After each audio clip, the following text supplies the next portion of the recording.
If you're a business owner and you're like, do I hang up the towel? Do I give up on my business? Is this recession thing a harbinger of doom for new businesses and or small businesses like mine? And if not, what do I do to sell and sell well in a recession market like this one? Well, then this video is for you. Hey, what's up everybody? It's Stacey Storino. Welcome back to my channel, the #1 place to learn about crafting content that converts content consumers into actual customers. I've coached thousands of students across the world as a conversion-based content marketing coach. And today I want to give you my advice when it comes to the question of, can you sell well in a recession market?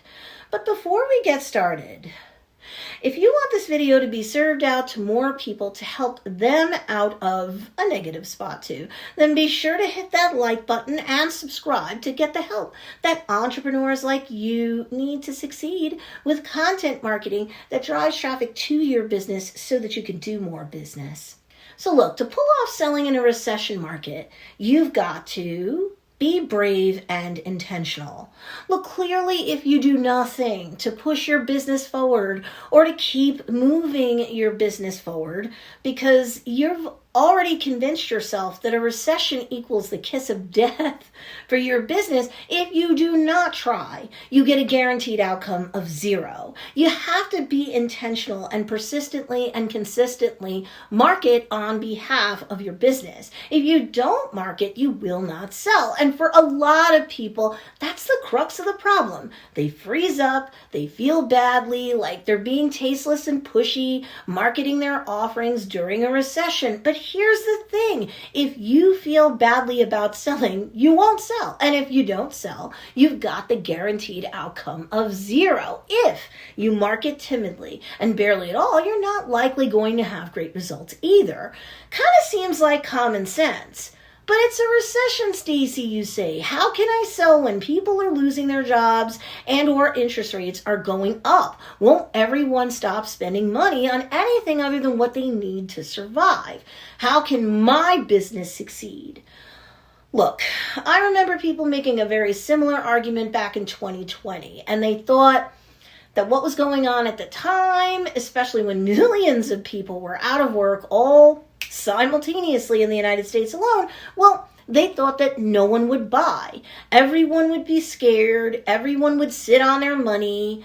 And the exact opposite ended up being true. There were the haves and the have-nots. The haves bought, the have-nots didn't.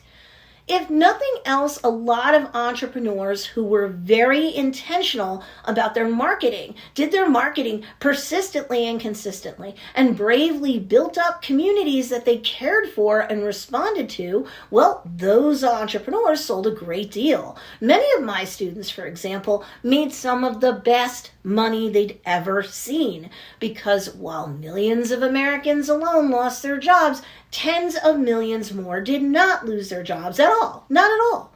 So while sure there were millions of people out of work, for a far greater percentage of the population, life went on. But wait, you say, this is different, Stacey. It's a recession, plus record levels of inflation. That's different. Doesn't that mean that people's budgets are being busted? That they won't have much, if any, free cash left to spend? Well, keep in mind the job market now is very different from the last real recession the United States had. There's hundreds of thousands of jobs being created, even as some folks are being laid off. So it's easy to see that a lot of people who are being laid off by one business can get hired by another business. Period. The government keeps talking about job growth for a reason. According to a September 2nd article in the New York Times, job growth is still there. It's still a strong job market, and the Federal Reserve sees that hiring is robust and being done on a sustainable basis. Interest rates may go up more, but the Fed isn't going to jack it up like crazy because they're trying to keep everything evenly balanced in order to keep from plunging the country into a worse recession. So people aren't losing jobs and starving in the streets en masse throughout the United States. Yes, interest rates are going up, but again, the Fed is engaging in a careful balancing act And so you can sell well in this current economy, meaning if you love what you do and you love who you do it for, you shouldn't just abandon ship on your business, therefore. Plus, for those people who were never really doing more than living paycheck to paycheck, or not much better, sure, the interest rate hikes are gonna hurt them disproportionately. And they're going to cut back and spend less as a result. I'm not going to say otherwise, but that's not everyone. And those folks pre or post inflation and or interest rate hikes were likely not your ideal customer, or they shouldn't have been. In fact, if you've ever been a paying student of mine, I've always told you, you are not selling to an ideal customer who, amongst other things, is middle class, living paycheck to paycheck, or lower middle class, or anything like that. You should always shoot for selling to an ideal customer that, no matter what other kind of demographics or psychographics might come into play, that ideal customer of yours has a household income that falls in the upper middle class range. Now, mind you, someone's net worth is not synonymous with their self-worth. If you're one of my thousands of students out there, you know I preach this whenever I touch on a subject like this. I'll say this now to cover my base, but honestly, if you're attempting to sell your goods, your services, your offerings to someone who is shopping at Dollar General or Target and Walmart, and that's typically what they're doing and who they're buying from, I'm telling you now, no wonder you're not making a lot of sales, no matter how good or bad the market is. If you're specifically approaching a middle class living paycheck to paycheck person, they're not going to be able to afford very much anyway. You never want to sell to someone who has little to no money. So ask yourself, have you been aiming at a high enough tax bracket when you're setting up the ideal customer whose needs you're in business to serve? Look, not to sound insensitive, but when I hear that places like Target or Walmart is laying off staff, that never bothers me, and it shouldn't bother you. Why? You want to sell to those who have disposable income. Lots of it. Those people can afford to buy your offerings if they solve a problem or satisfy a desire they have, and you never have to feel badly about marketing to these people. Usually upper middle class households and the rich, those are people that buy from you. The number of those people have not plummeted dramatically in the United States. They just haven't. And if you've got a lot of disposable income, you're likely not, most of the time, shopping at Dollar General. Wait a second, even Dollar General knows that. They've set up a separate brand under their corporate family tree to sell products to those with more disposable income called Pop Shelf. I kid you not, even Dollar General doesn't try to sell Dollar General type products specifically to the upper middle class and above. Get the idea? Stop trying to sell specifically and intentionally to only those who regularly can afford Dollar General and can't go anywhere else, okay? Stop being afraid to sell.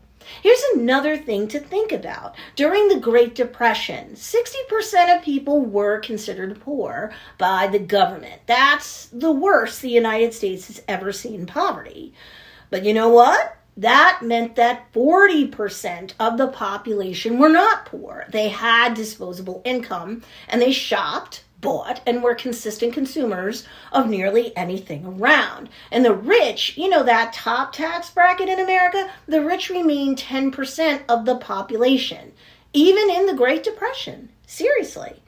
So, no matter what, here's my public service announcement to you. This is not the Great Depression, okay? Not even close. You can sell all day long as you put yourself in front of the right audience and you stop feeling so dirty about making offers to people.